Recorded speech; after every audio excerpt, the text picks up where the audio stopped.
हर हर महादेव। आइए सुनते हैं महादेव की कथा और जानते हैं विधि विधान तथा सोमवार में 16 सोमवार व्रत में क्या भोजन करना चाहिए। विधि की बात करें तो विधि बहुत अधिक से अधिक है और कम से कम है। बस श्रद्धा भक्ति भाव होना चाहिए। प्रातःकाल उठ करके दूध दही घी शहद मिष्ठान आदि से महादेव की पूजा करने के लिए जल आदि लेकर जाना चाहिए और गणपति भगवान की, गौरी माता, भगवान शिव तथा सभी देवी देवता विराजमान रहे मंदिर में पूजा करके अर्चन करके महादेव के चरणों में प्रणाम करना चाहिए। और महादेव की व्रत की बात करें कि भोजन करना चाहिए कि नहीं, शिव पुराण में लिखा है कि जो सोमवार का व्रत करते हैं उन्हें भोजन करना चाहिए और सायंकाल तक व्रत करके फिर पूजा आदि करके महादेव के व्रत में बिना नमक का भोजन करना चाहिए सोमवार के व्रत में और सायंकाल भोजन कर लेना चाहिए प्रसाद आदि वितरित करके। और जो शिवरात्रि का व्रत है उसमें भोजन नहीं करना चाहिए। महादेव के मंदिर में कुछ भी अगर जितना अधिक संभव हो, दूध है, मेवा है, फल है, मिठाई है, सब कुछ ले जाना चाहिए। लेकिन अगर आप इतने सामर्थ्यवान नहीं हैं है तो ज़रूर लेके जाएं कंजूसी छोड़ करके। लेकिन अगर नहीं है तो आप केवल एक लोटा जल ले लीजिए, बिल्वपत्र ले लीजिए और बिना टूटे हुए चावल ले लीजिए। बिना टूटा हुआ चावल शिव जी को अर्पित करने से दरिद्रता का नाश होता है। तो महादेव की कृपा पाने के लिए, दरिद्रता नाश के लिए ज़रूर आप चावल लेकर के जाएं, बिल्वपत्र चढ़ा करके। सफ़ेद चंदन संभव हो, ये छोटी सी चीज़ें, चंदन तो लेकर के जाएंगे, 10-5 रुपये का चंदन मिल जाता है।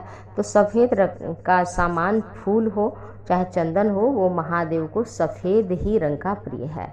तो आप सफ़ेद रंग के चंदन ले लीजिए, सफ़ेद रंग के फूल ले लीजिए, ना मिले तो कोई भी रंग का फूल चलता है।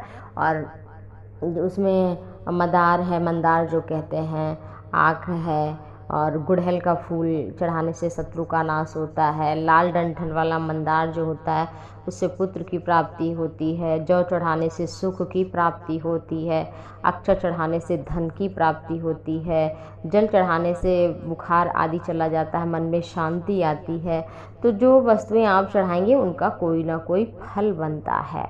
तो महादेव के मंदिर में जो कुछ अर्पित करिए और सबसे पहले सीढ़ी को प्रणाम करिए और फिर जब आप आते हैं तो आधी परिक्रमा ज़रूर करिए। और मंदिर में जब जल चढ़ाइए शिवलिंग पे तो ऐसे नहीं कि खड़े होकर, आप बैठकर आराम से श्रद्धापूर्वक ऐसे जलधारा गिराइए कि जो इधर उधर पैर पर, अपने पैर पर किसी और के ऊपर ना पड़े। वो जल केवल महादेव पर ही अर्पित हो, इसका ज़रूर ध्यान रखना चाहिए। और किसी के वस्तु चढ़ाई हुई है, वो पूजा कर रहा है तो उतार के फेंक नहीं देना चाहिए कि उतार के रख दिया, उसकी वस्तु का अपमान नहीं करना चाहिए। और हमें जितना अधिक श्रद्धा भाव होगी फल उतना ही मिलेगा। तो आइए सुनते हैं महादेव के 16 सोमवार व्रत की कथा श्रद्धा भक्ति भाव से जो भी सुनेगा उसकी महादेव कामना जरूर पूर्ण करेंगे। हर हर महादेव। आइए सुनते हैं श्रावण मास की कथा। 16 सोमवार व्रत कथा सुनने से महादेव प्रसन्न होते हैं और हर कामना पूर्ण कर देते हैं। ये है भोलेनाथ। अगर कोई मन्नत न पूरी हो रही हो तो महादेव की उपासना ज़रूर करिए। और इस महीने सावन 2 महीने का है, इसलिए आपको ज़्यादा समय मिलता है महादेव को प्रसन्न करने का। वैसे तो महादेव शीघ्र ही प्रसन्न हो जाते हैं। तो कथा चलिए सुनते हैं।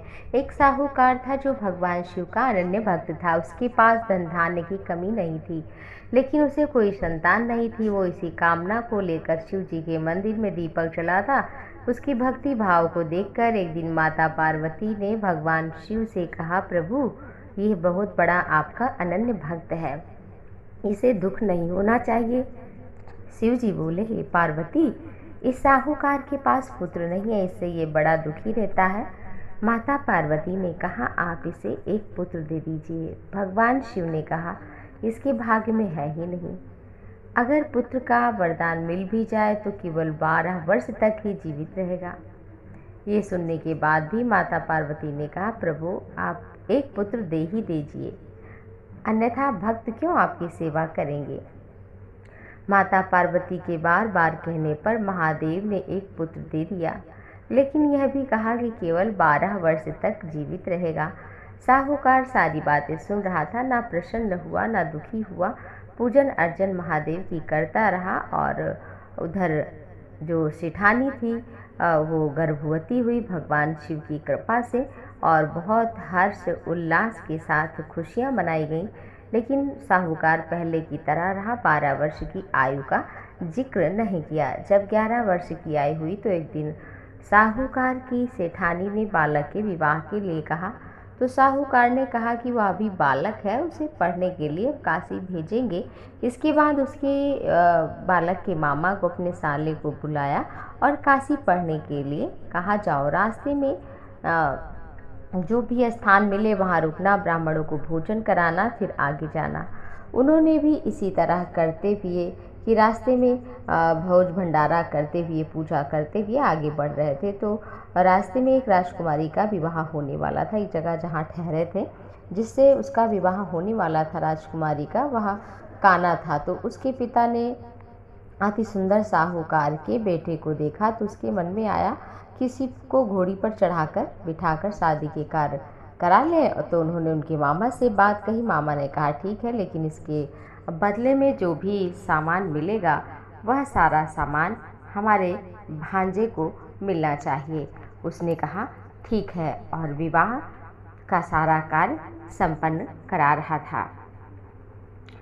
और साहूकार का बेटा विवाह की वेदी पर बैठा, कार्य संपन्न हो गया। तो जाने से पहले उसने राजकुमारी की चुनरी के पल्ले पर लिख दिया कि तुम्हारा विवाह हमारे साथ हुआ, लेकिन जिस राजकुमार के साथ तुम्हें भेजेंगे वो काना है, एक आंख से। इसके बाद वह अपने मामा के साथ काशी के लिए चल पड़ा।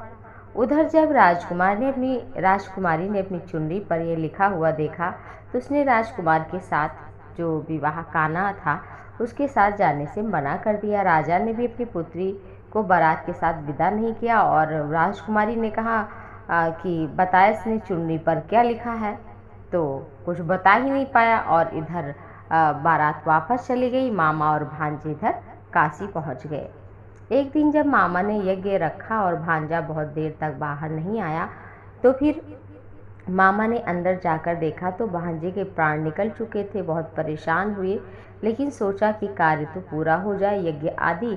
जब यज्ञ संपन्न हुआ तो मामा ने रोना शुरू किया। उस समय शिव पार्वती काशी से जा रहे थे। पार्वती ने शिव से पूछा, हे प्रभु ये कौन रो रहा है? तभी उन्हें पता चला कि भोलेनाथ ने जिसे आशीर्वाद दिया है वही साहूकार का बेटा, उसकी मृत्यु हो गई है। तब पार्वती माँ ने कहा इसे जीवित कर दीजिए, नहीं तो इसके माता पिता तो मर ही जाएंगे रोते रोते। तब भोलेनाथ ने कहा, पार्वती इसकी आयु इतनी ही थी, वह भोग चुका है।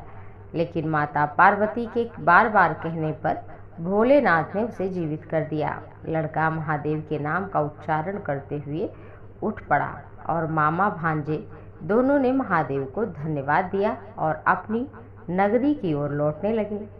रास्ते में वही नगर पड़ा और राजकुमारी ने उन्हें पहचान लिया।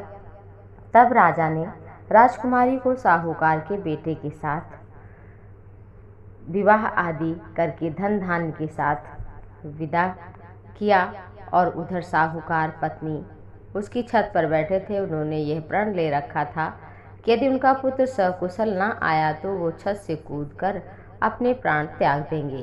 तभी लड़के के मामा ने आकर साहूकार के बेटे और बहू ने आने का समाचार सुनाया, लेकिन वे नहीं माने। तो मामा ने शपथ पूर्वक कहा। तब तो दोनों को विश्वास हो गया और दोनों ने अपने बेटे बहू का स्वागत किया। उसी रात साहूकार को स्वप्न में महादेव ने दर्शन किया। कहा, मैं तुम्हारे पूजन से बहुत प्रसन्न हूँ। इस प्रकार जो भी हमारी पूजा करेगा, ये कथा पढ़ेगा, उसके समस्त दुख दूर हो जाएंगे। और श्रावण मास में अवश्य ही 16 सोमवार का व्रत जरूर करना चाहिए यदि कोई मनोवांछित मन में कामना हो। महादेव को, देवादिदेव को सर्वश्रेष्ठ देवों का देव माना जाता है, इसलिए उनकी पूजा करना चाहिए। दूध, दही, घी, शहद, मिष्ठान, जल, गंगा जल, बिल्व पत्र, शमी पत्र और कुश, गेहूँ, जौ, काला तिल, काली उड़द, मसूर की दाल, केला, पंचगव्य जो भी हो हमारे पास वो सारी वस्तुएं समर्पित करें। सफ़ेद तिलक लगाएं, सफ़ेद पुष्प चढ़ाएं और महादेव के मंदिर में बैठकर उनके नाम का जप करें। इस तरह से महादेव की पूजा करने से समस्त कामनाएं निश्चित ही पूर्ण होती हैं और उसके जीवन में दुख नहीं आता है, क्योंकि महादेव उसके सभी कार्य पूर्ण करते हैं और वह व्यक्ति सुखी हो जाता है, तो आप भी एक बार ज़रूर इस कथा को पूरी सुने और हर हर महादेव कमेंट में ज़रूर लिखें। आप सभी पर महादेव अपनी कृपा बरसाएं, इसी शुभकामना के साथ हर हर महादेव।